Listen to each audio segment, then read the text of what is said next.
Good morning to all of you.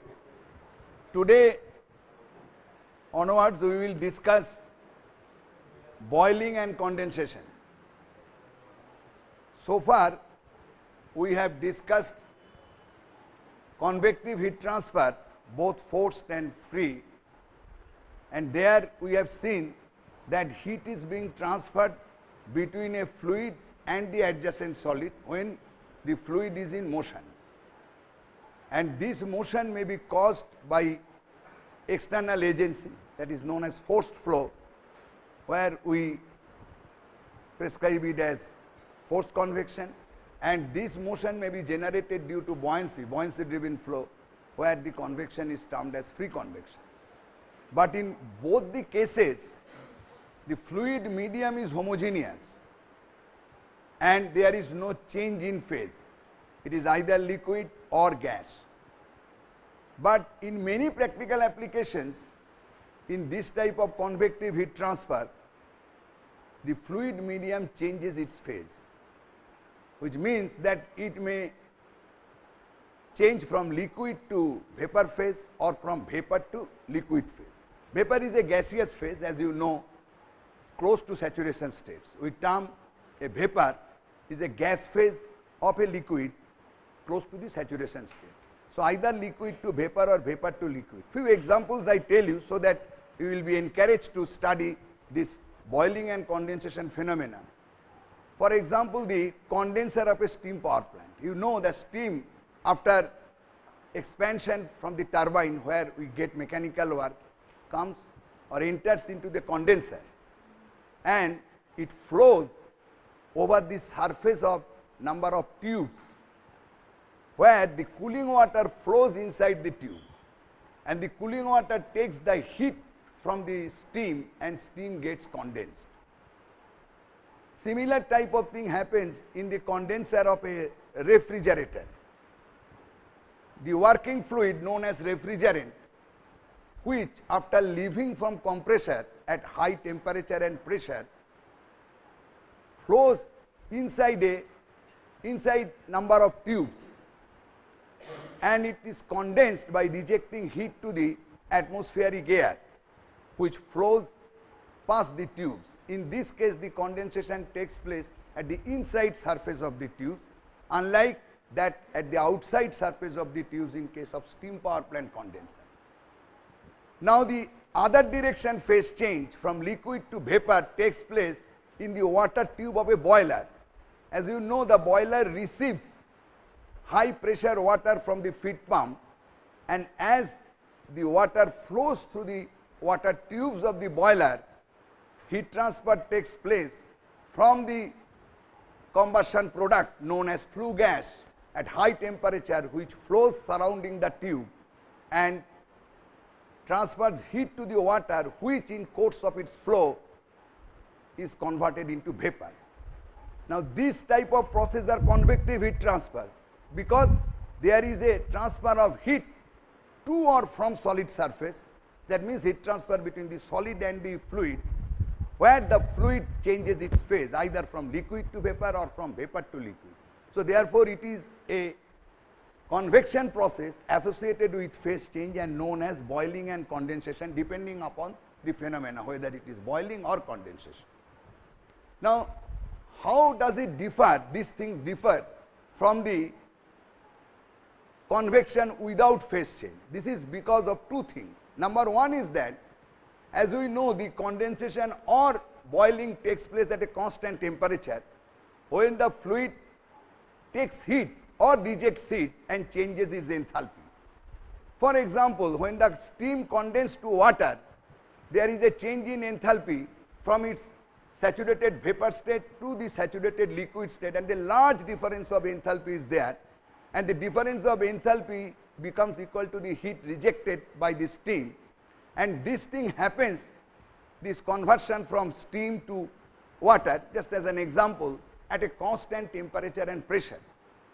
Similar is the conversion from liquid to vapor, that means water to steam. So this phase change process always takes place at a constant temperature and pressure, but is associated with a large change of enthalpy which we tell as enthalpy of vaporization in case of boiling, that is from liquid to vaporization vapor, or enthalpy of condensation, that is from vapor to liquid. And sometimes we tell it as latent heat of vaporization or latent heat of condensation. So therefore, if a small temperature difference is created that can sustain this process. For an example, if we have steam at atmospheric pressure, we know the saturation temperature is 100 degrees Celsius.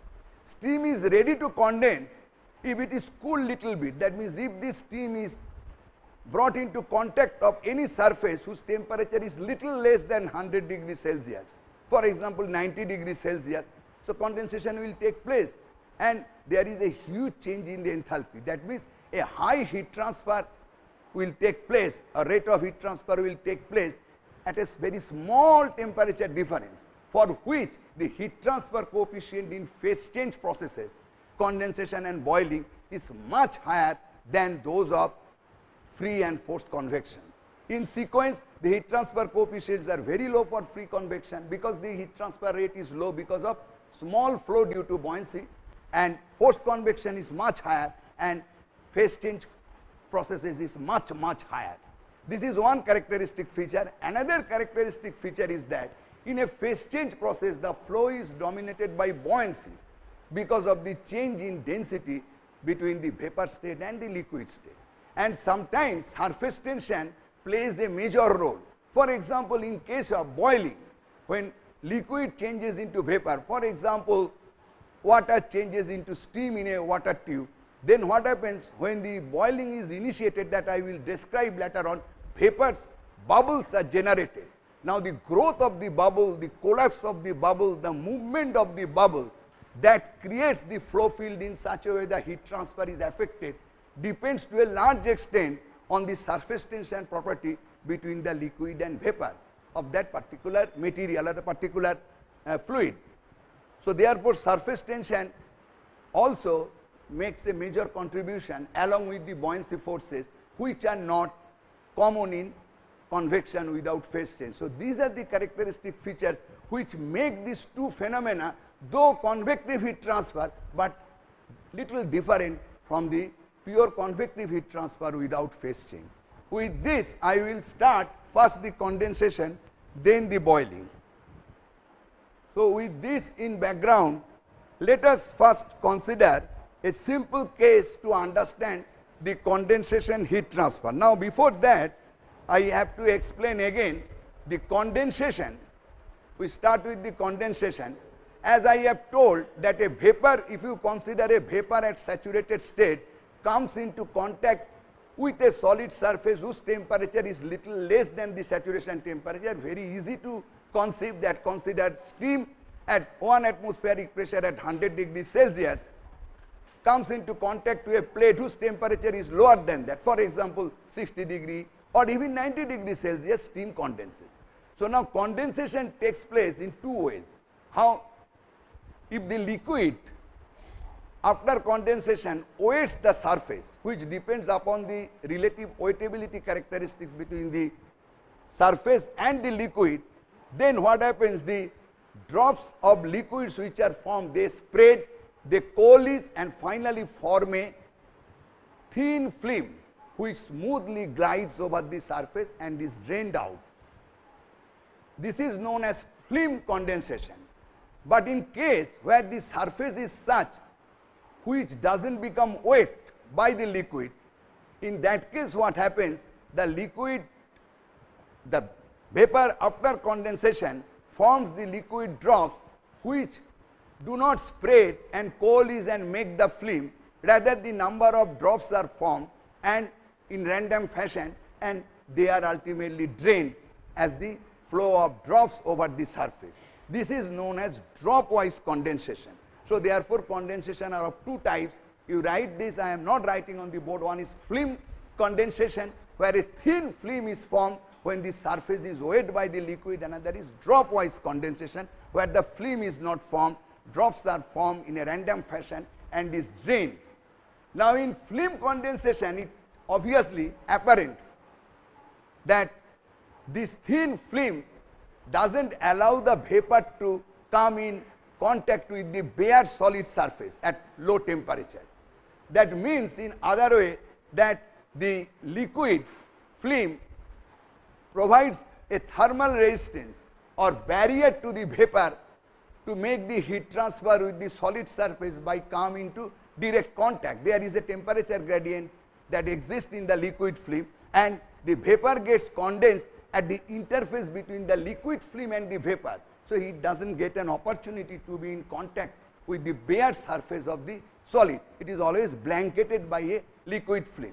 So therefore, in this case, the heat transfer rate and the condensation is relatively smaller as compared to drop-wise condensation, where the vapor gets an opportunity to come into contact with the bare liquid surface because of the empty space where the drops are not there. If there are a number of drops at the location of the drops, the vapor cannot come into contact with the solid surface, but when the exposed solid surfaces are there where the vapor can come into contact, so that the rate of heat transfer and rate of condensation will be definitely more, since vapor can come into contact with the bare solid surface.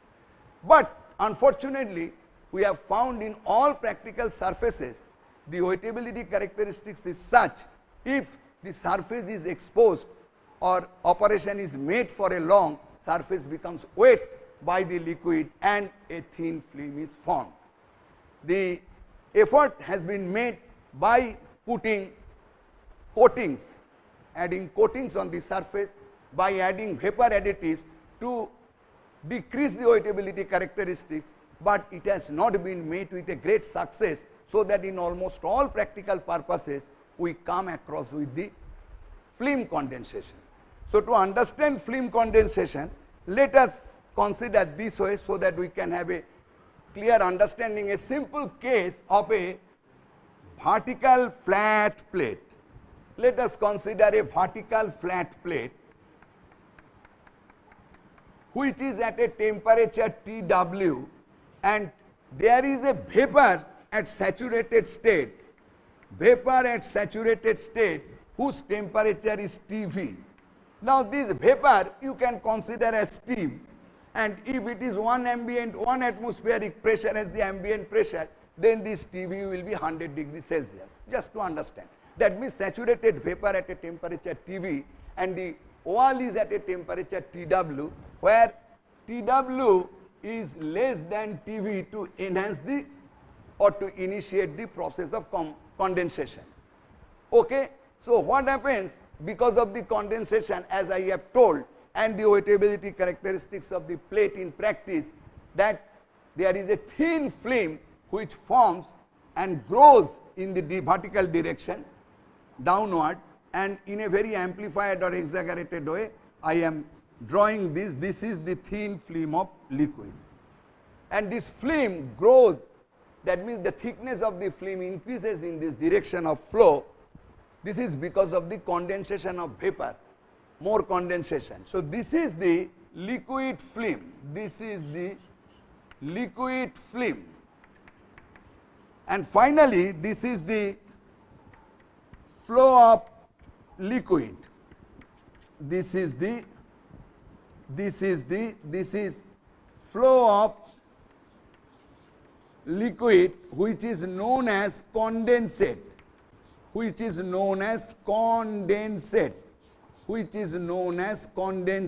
flow of liquid down the vertical plate. If I just make an axis like this is y, and this direction for convenience of my analysis x.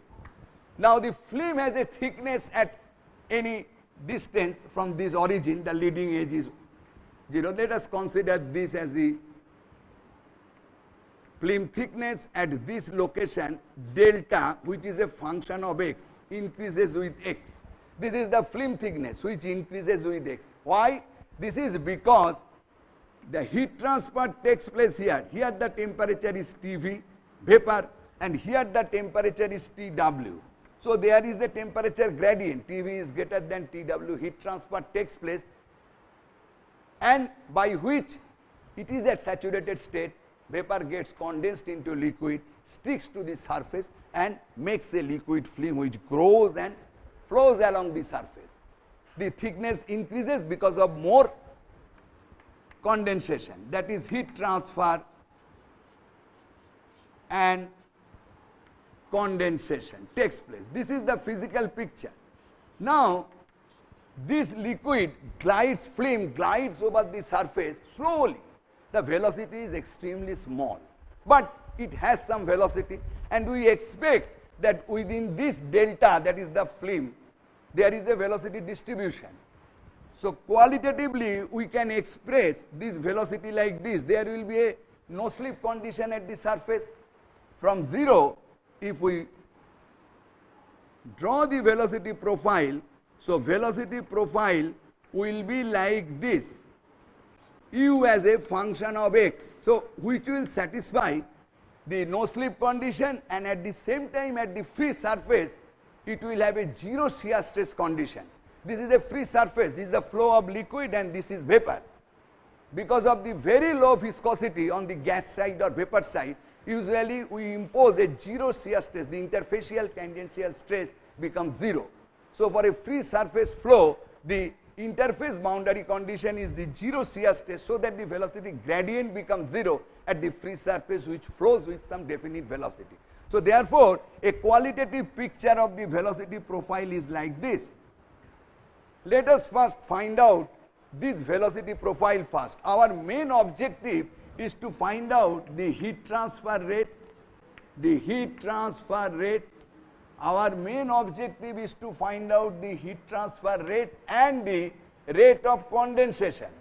If we know the heat transfer rate, so rate of condensation is just divided by the enthalpy of condensation. They are equal with a scale factor, that enthalpy of condensation. That means if you extract heat at a certain rate from a vapor at saturated state, so you can find out the rate of condensation is the rate of heat transfer divided by the enthalpy of condensation. True. So therefore, the two things are almost same. We are interested in these two. Let us first, how to do that? Nusselt was the first person who derived this, and this is a classical solution, Nusselt solution of this condensation over a flat vertical surface. Okay, if you have any question, you can ask me. You please, what do you want to know? Do you have something to ask me? You can ask. You, do you want to ask something to me? Hello. Now what you are asking him? Regarding this, regarding our, so why don't you ask me? Okay, you ask me, don't ask, because you will get ample opportunity to ask your friend outside. I told you at the beginning of the class. But if you have got any query, please ask me. Okay. So let us first derive the expression for velocity profile. How do you derive? If we take this coordinate x and y, this is the direction of gravity. I write the Navier-Stokes equation, consider a two-dimensional flow. Then the x direction,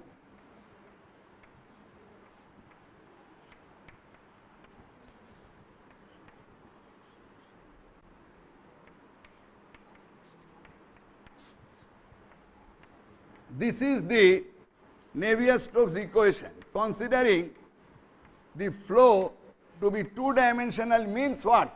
That means flow velocity is taking place only in the x direction. There is no y direction flow. But this, in theory, is a function of both x and y coordinate.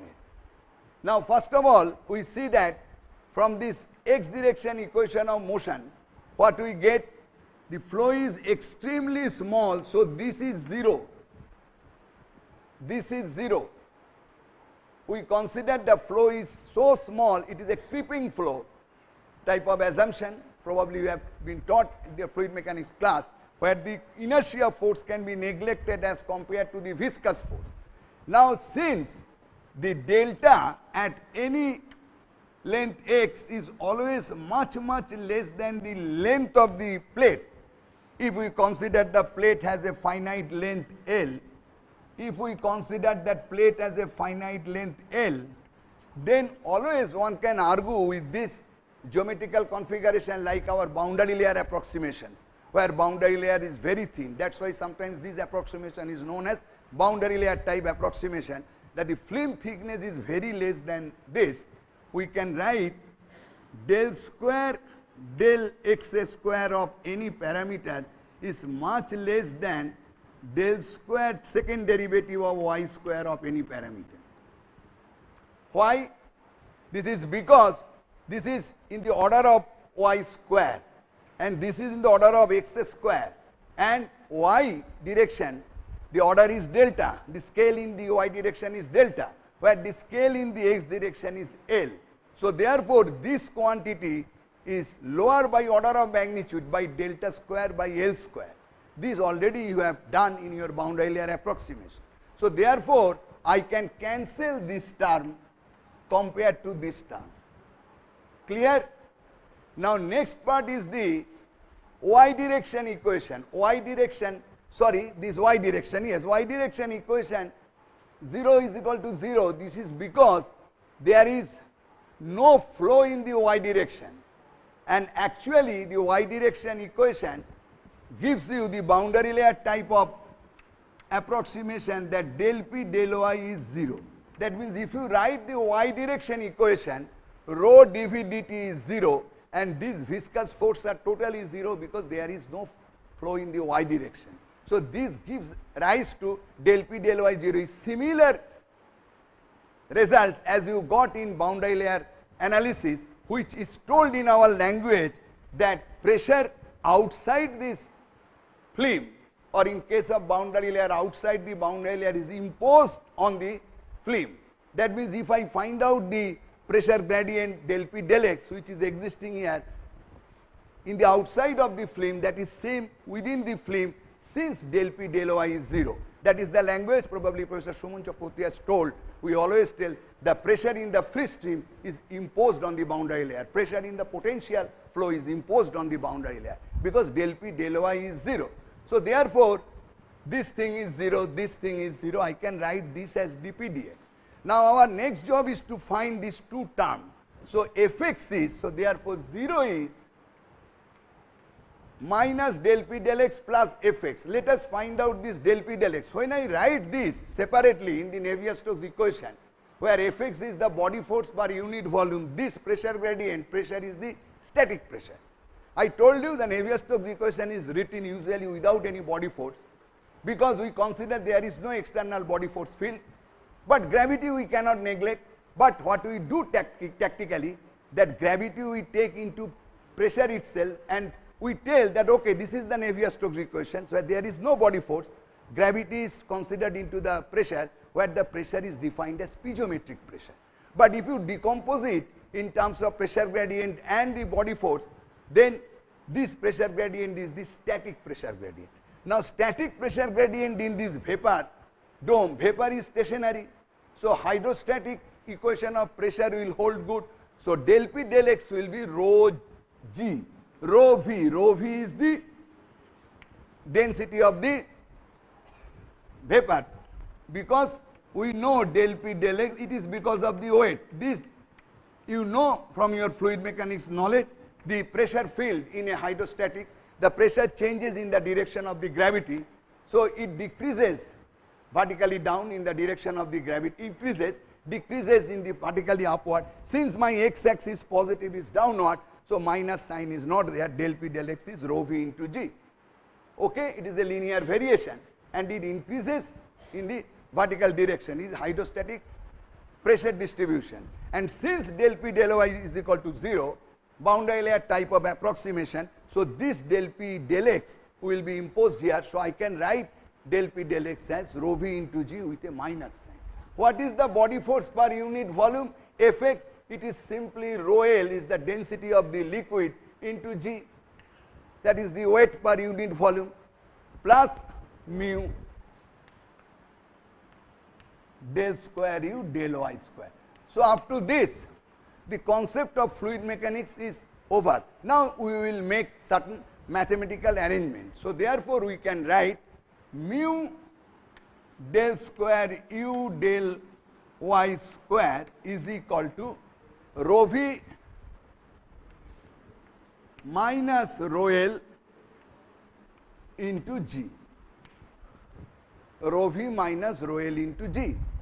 Now I integrate del U del Y, taking mu on the other side, rho V minus rho L by mu G Y plus a constant C1, and finally U is equal to rho V minus rho L. This is so simple, Gy square by 2 mu plus C1y plus C2. Now what are the boundary conditions? Tell me. This is a function of y. So what is the boundary condition? U is a function of x. I am sorry, U will be a function of y. This is a function of y. I am sorry, this is a function of y. U is a function of y. So U is a function of y, and this is the expression. What are the boundary conditions? Please tell me. At y is equal to 0. Very good. At y is equal to 0, U is equal to 0. Any other boundary condition? Two conditions are required. At y is equal to delta. Very good. Shear stress at the free surface is 0. Now the first boundary condition leads that C2 is 0. C2 has to be 0. And second boundary condition leads that C1 equals to rho L minus rho V by mu G delta. C2 is 0 because y is 0, U 0, and del U del Y is 0 means C1 is equal to rho L minus rho V by mu G delta. So if you substitute this C1 here, then you get U is equal to rho L minus rho V. You take this rho L minus rho V by 2 mu G, then it will be 2 delta Y minus Y square. It is always positive because rho L is greater than rho V, and since Y is less than delta, the quantity in the bracket is also positive. It proves that U is in the direction of the positive x-axis. Obviously, it is flow is dominated by the buoyancy. Okay, the net buoyancy force. Here, this is the picture where we can explain it physically that viscous force is balanced by the net buoyancy force, which we derive from the Navier-Stokes equation. Sometimes we can take a control volume and can make a balance of the net buoyancy force and the viscous force by simply explaining that inertia is 0 for low velocity. So we neglect that, and viscous force is approximated by mu del square U del Y square because of the geometry. The same thing which I derived from the basic Navier-Stokes equation. Same thing. Okay. So finally, this is very important thing that we have come across, U. Now what we do? Okay. Now what we do? We make, this is the Nusselt analysis, a classical thing I am following. Make a mass balance in a fluid element or control volume at a distance x from the leading edge. At a distance x from the leading edge, where this is a control volume. At x, the mass flow rate is m dot x. At x plus del x, let this is del x, the height of this control volume or element is del x. So at this section, at x plus del x, let me write the mass flow as m dot x plus del x. And these two will not be same because of what I told, for which the delta is growing, because of the m dot c, that is the mass rate of condensate, the rate of mass vapor condensed within this control volume, that due to a length of delta x. So that mx dot x plus delta x and m dot x difference is the m dot c. So a simple mass balance of this control volume tell that m dot x plus delta x minus m dot x is equal to m dot c. Simple primary school level thing. That means the gross mass balance of this control volume is that m dot x plus del x, is equal to m dot x plus m dot c, and I am written that way. And if I expand this in a Taylor series by neglecting the higher order term because of delta x is very small, this we can write m dot x plus ddx of m dot x delta x minus m dot x is equal to m dot c. So this cancels out. So therefore I get ddx of m dot x del x is m dot c. Okay, this m dot c also can be written as m dot c can be written as the heat transfer through this control volume divided by, if I write HFG, HFG is the enthalpy of vaporization. That means I can write ddx of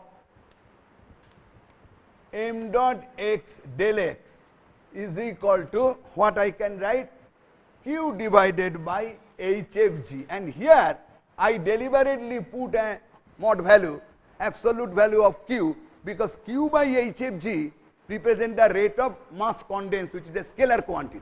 So Q may come out from some analysis with a positive and negative sign, which will show whether Q in the positive y direction or negative y direction of the problem. That means of the axis, coordinate axis taken, but I will take the absolute value to write it, because this is a scalar equation. Now our next task is to find out the mass flow rate and heat transfer for this control volume. So now mass flow rate at any section x, m dot x, can be written by a simple equation, as you know, rho L u dy from 0 to delta at any section x.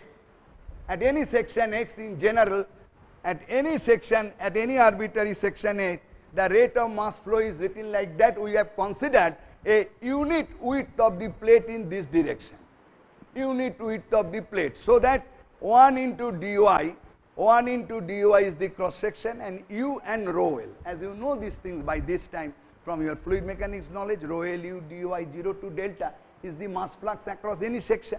Now if you put this value of u, then that can be written as rho L minus rho v into g by 2 mu into 0 to delta 2 delta y minus y squared dy. Now 2 delta y square, it is y square by 2, that means 2 cancels, that means it is delta cube. You do it mentally, and this is delta cube by 3. 1 minus 1/3 is 2/3. 2 cancels, that means this becomes rho L minus rho v g delta cube 2 by 3, simply 3 mu. This becomes the m dot x, that means the mass flow rate at any section. Clear? Okay. Rho L minus rho Vg, what happens? Huh? Rho L is missing. Yes, very good. Rho L. Good. Good. Rho L minus rho V, G delta cube by 3 mu. Okay. Now we have to find out what is Q. We have to find out what is Q. Q is equal to minus Ka dt dx, we know. Here it is dt dy. What is A for this control volume? Minus K into delta x. We have taken a unit width. What is del T del y at this interface? Because here is a temperature TV, vapor side, and here TW, which is less than TV. That means there will be some temperature gradient from TB to TY, which is decreasing in this direction of the plate. Well, now there is an assumption. Since the motion is extremely small, for which we have neglected the inertia force, we can consider that the effect of, as I told many times, that convection is basically conduction affected by advection or flow. That's why it is convection. So flow does not have any effect on the conduction. Heat transfer takes place. Conduction, as if this medium was stationary. This small velocity does not affect it. That means I will assume this as a pure conduction problem in a stationary medium, and that too in one direction. Again, because of the fact that delta is very, very less than L. So therefore, if we consider that this is a conduction in a stationary medium where the small flow has got no effect and one dimensional conduction, then we can consider with a constant thermal conductivity, the temperature gradient is linear. That means this temperature gradient is therefore minus K Tv minus Tw. This is the temperature gradient divided by delta. Clear? And Tv is greater than Tw, so therefore Q is negative, means it is in the opposite direction to the positive y axis. That means it is towards the plate. Clear? Okay, towards the plate. Now,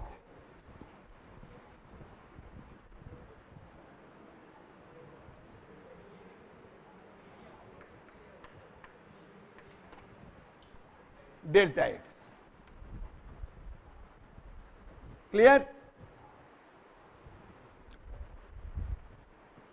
Okay, K delta x into dt dy.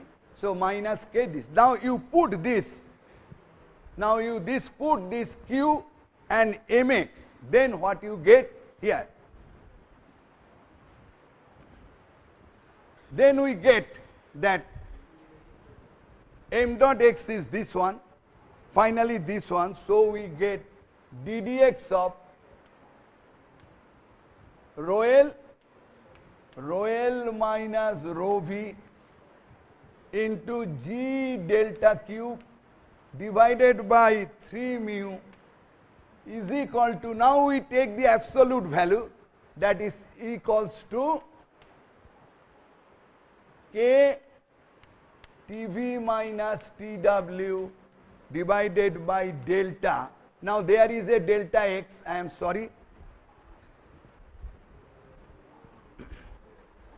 ddx of m dot x delta x is K Tv minus Tw delta x divided by hfg, because q by hfg. That means I am substituting this mass flow rate m dot x from this here, and I am substituting the absolute value of q here, and I get this relationship.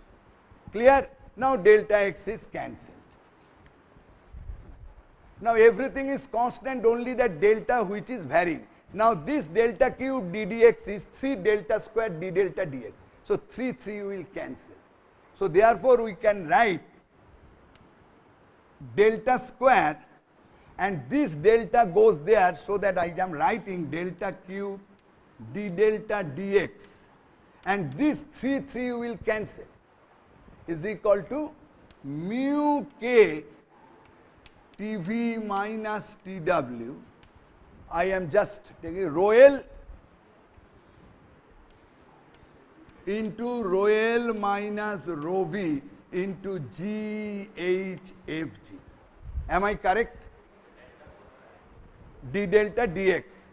So therefore delta square, 3 delta square d delta dx, and this delta comes. So therefore delta cube d delta dx 3 cancels. Okay?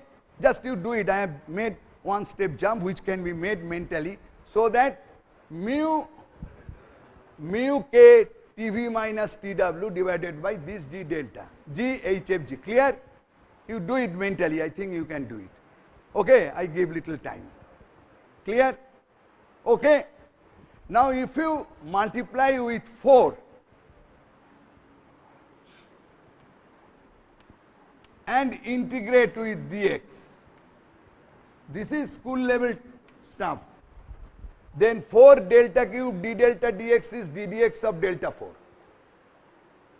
That means delta 4 equals to 4 mu k Tv minus Tw divided by rho L into rho L minus rho V into GHFG x plus some constant C1.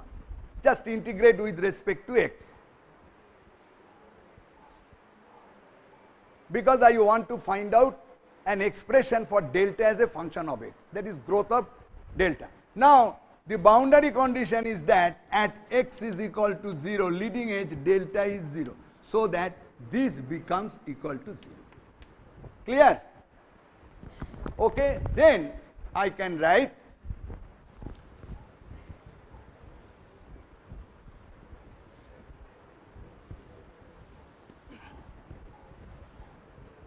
this takes time.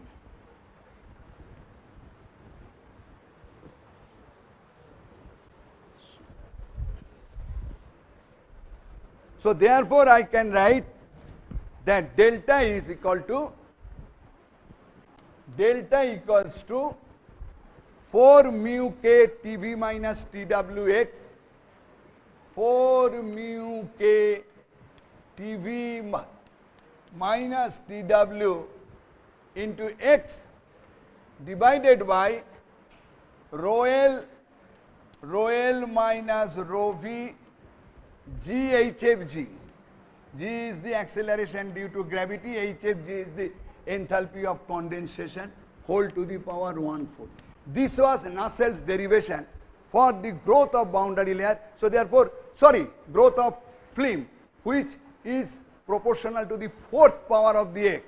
If you compare it with the growth of boundary layer over a flat plate in laminar flow, the delta is proportional to the half power, square root of x, and it is proportional to the 1/4 of x. It grows very slowly. So this is the basic definition with all those assumptions I have told. Now, engineers are interested more in finding out the heat transfer coefficient. As you know, the heat transfer coefficient H at any location, this already you know, I told you several times in my lecture or to the introduction to convection, that it is heat flux at a location divided by the reference temperature difference. Everything is a point function, and therefore heat transfer coefficient is a point function, local. That means local heat transfer coefficient. Here Q is, here also I take the absolute value because the heat transfer coefficient is a scalar quantity. So I don't want the sign, which direction it is, negative direction of the axis or positive direction of the axis. So therefore, this is simply Q is K into TV minus TG by delta, and here incidentally the reference temperature difference also free stream temperature minus TW wall temperature, which is same. So therefore, in a conduction dominated convection, though it is a convection but basically conduction, no effect of velocity, if you define a heat transfer coefficient, then it will be always K by delta. If the wall is at a constant temperature, this is a thumb rule, because the prescribed temperature difference is this. So therefore, if you write this, then what you will get? Hx equals to what?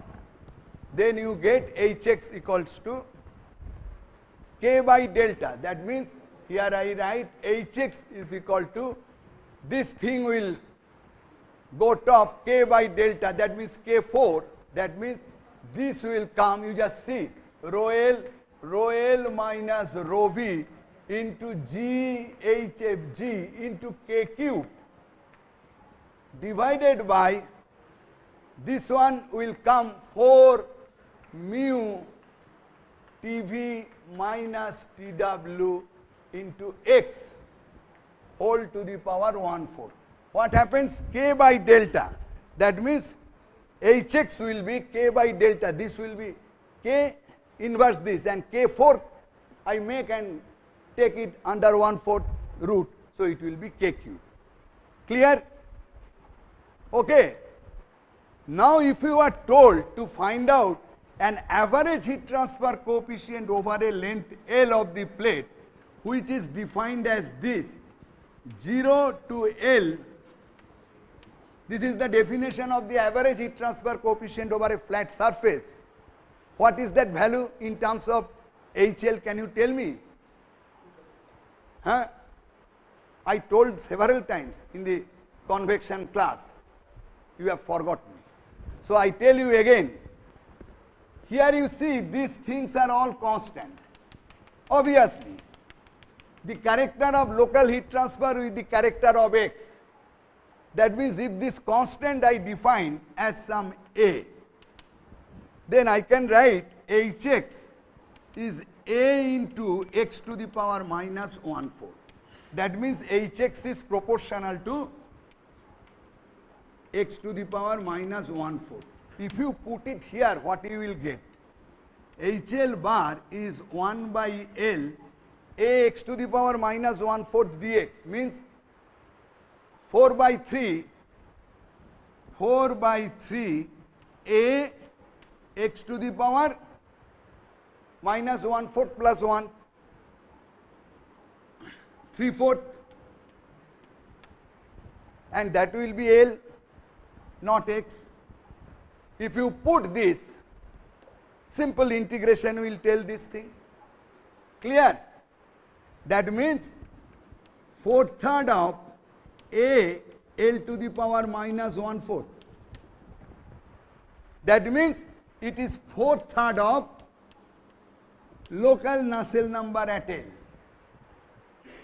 I told you, if you remember, in that class of convective heat transfer, that if Hx is proportional to x to the power minus 1 upon n, if Hx is proportional to the x to the power minus 1 upon n, then average heat transfer coefficient for a flat surface is always 1 by 1 minus n, 1 plus 1 minus 1 plus n, that is n minus 1 HL.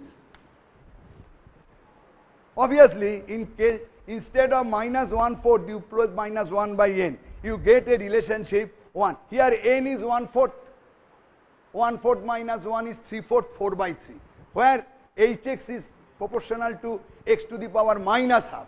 In case of flat plate heat transfer, in case of flat plate, the heat transfer coefficient is proportional to x to the power, the local heat transfer coefficient minus half. And in that case, you have seen that average heat transfer coefficient over a length L of the flat plate is twice the local heat transfer coefficient. This is the thumb rule.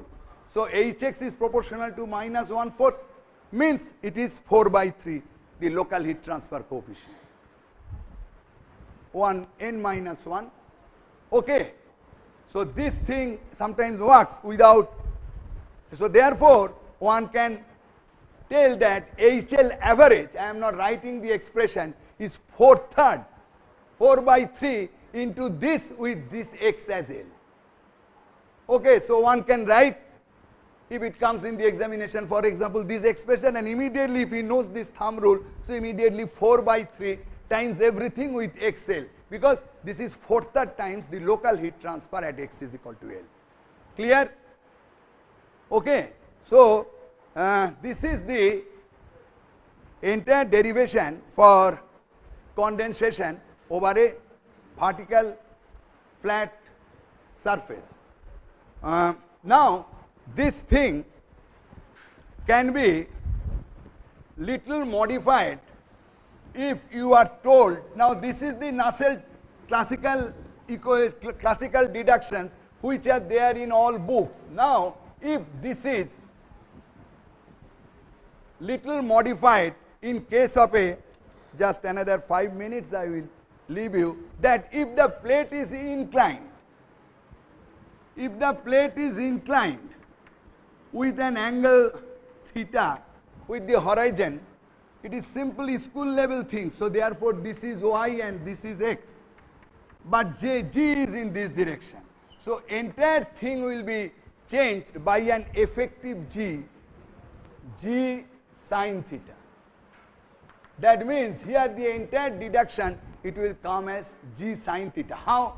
This is because obviously the effective G which is working here is G sin. That means the weight the component, the effective weight will be rho g sin theta along the direction of the flow. And at the same time, del p del x, if this is x, will be rho g sin theta. So as a whole, a sin theta multiplication factor will come. This is obvious because if this is x dash, then by hydrostatic del p del x dash is rho g. But what is x dash? If this is theta, x dash is delta x dash is delta x sin theta. This I am just telling you for your brushing up things, that is school level thing. That means if there is an inclination of the plate, an effective gravity g sin theta will work both in the hydrostatic equation pressure and also in the body force, that means liquid weight, because hydrostatic pressure gradient is nothing but the weight of the vapor. So there also effective gravity comes theta. So del p del x dash is rho g, where x dash is this direction, vertical direction, and this will be converted to rho g sin theta, and the weight will be rho g sin theta. That means effective gravity is g sin theta. Another modifications may be there. These are the things with which you should derive the Nusselt equation with these modifications, if you understand the Nusselt's equation. For example, I tell the surface is made in such a way there is no slip at the surface. The fluid or the liquid slips, and I give a slip velocity. Then you have to modify the distribution of velocity by taking care of that boundary condition. So anyway, any cosmetic change you can do, provided the basic structure of the deduction remains same. You first consider the velocity profile by neglecting the inertia term, solve the viscous terms with the buoyancy, that means pressure gradient, and the body force, that is weight per unit volume, and then you find out the explicit form of the velocity with the boundary conditions. Be careful of the boundary condition. Be careful of the physical situation where how the gravity is taken care of. If it is inclined plane, it is an effective gravity. So with this you can modify the Nusselt's equation, the classical equations or classical derivation for a flat vertical plate. Thank you.